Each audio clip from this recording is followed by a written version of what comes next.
C'est à cause du faible niveau de sa vie spirituelle que le peuple de Dieu est en captivité.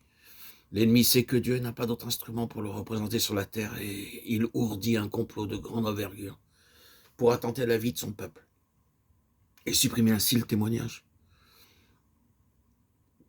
La vie du peuple de Dieu est en danger et à moins d'une intervention divine, ses jours sont comptés. Il y a quelqu'un qui est infiniment préoccupé de cette tragique situation, c'est celui qui n'a jamais voulu fléchir les genoux devant l'ennemi. Il fait part de ses préoccupations à une personne qui se trouve en relation avec le trône et qui pourrait éventuellement s'interposer. Ce qui lui dit revient en substance à ceci. C'est toi qui es responsable de la suite des événements. Toi seul. Toi seul, Seigneur. Qui est Esther, une toute humble d'entre les enfants de Dieu, appelée au trône par pure grâce, pour remplacer celle qui a voulu vivre pour elle-même au lieu de vivre pour la satisfaction de son Seigneur. Ainsi pressée en secret d'ouvrir les yeux à la réalité du danger, elle prend une résolution désespérée et fait de cette affaire d'intercession une question de vie ou de mort. Elle touche le sceptre du roi et obtient trois choses. La vie du peuple de Dieu, la destruction des œuvres de l'ennemi et finalement de l'ennemi lui-même. Pour celui qu'elle aime, tous les honneurs et toute la gloire dont il est digne. Est-ce donc Dieu qui élève Satan comme Assuérus éleva Aman? Si l'ennemi a une telle puissance, ce n'est pas que Dieu n'y puisse rien. Satan tient son pouvoir de par la permission expresse de Dieu.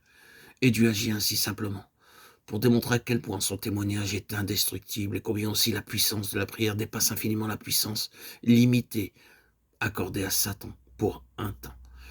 Il y a un rapprochement frappant entre les paroles de Jésus au vainqueur, Apocalypse 3, 21, et celles du roi Esther. Du roi Esther, Esther 5.3. Ce n'est rien moins que le partage du trône dans les deux cas.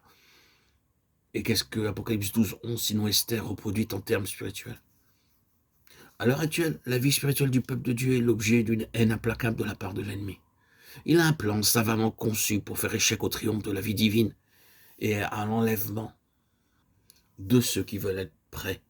Ce qu'il faut à notre Seigneur pour assurer au plan de Dieu un succès décisif, c'est un instrument d'intercession. Il cherche à nous mettre au courant dans le secret de sa communion avec nous pour obtenir de nous ce que Mardochée a obtenu d'Esther. Il cherche à mettre sur votre cœur une responsabilité qui est pour vous plus de valeur que votre vie même. C'est peut-être pour cela que vous êtes venus ici pour m'entendre. Sommes-nous prêts à risquer notre vie pour la vie du peuple de Dieu?